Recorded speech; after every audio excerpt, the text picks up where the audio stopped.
শেষ খবর পাওয়া পর্যন্ত আজকে হচ্ছে খাগড়াছড়িতে যিনি বিএনপির প্রার্থী হয়েছেন আব্দুল ওয়াদুদ ভূঁইয়া, তিনি কিন্তু এই কিছুক্ষণ আগে, এখন থেকে 10 মিনিট আগে একটি মতবিনিময় সভা শেষ করেছেন খাগড়াছড়ি টাউন হলে।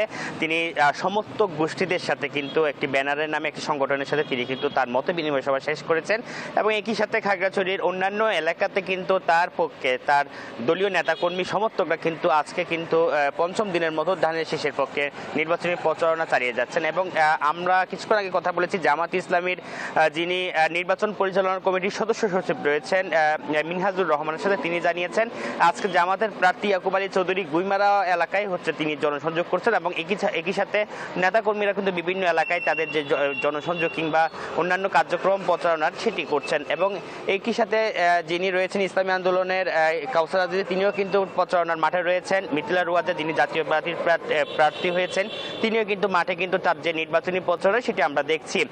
এর পাশাপাশি অন্যান্য যারা প্রার্থী হয়েছেন তাদের কিন্তু আমরা তেমন কোনো মাঠ পর্যায়ে মাইকিং কিংবা অন্যান্য কার্যক্রম না দেখলেও কিন্তু আমরা তাদের সমর্থিত লোকজনের যে ফেসবুক পেজ রয়েছে কিংবা ফেসবুক রয়েছে সেখানে দেখছি তারা বিভিন্নভাবে তাদের কার্যক্রম করছেন বিভিন্ন প্রত্যন্ত গ্রামে কিংবা পাড়া মহল্লায়। তবে এখনো পর্যন্ত আনুষ্ঠানিকভাবে শহর কেন্দ্রে কিংবা মাইকিং এই ধরনের কোনো প্রচারণা আমরা এখনো অন্যান্য প্রার্থীদের দেখিনি। এবং ইনসানিয়াত বাংলাদেশে আমরা কিছু ব্যানার দেখেছি, এখন পর্যন্ত প্রথম সারির কয়েকটি দলের নেতা প্রার্থী ছাড়া অন্যান্য দলের কিন্তু এমনও তেমন কোনো প্রচারণা আমরা চোখে পড়ছে না। এ ছিল আমার কাছে খাগড়াছড়ি থেকে নির্বাচনী প্রচারণার খবর। মানিক, আপনাকে ধন্যবাদ।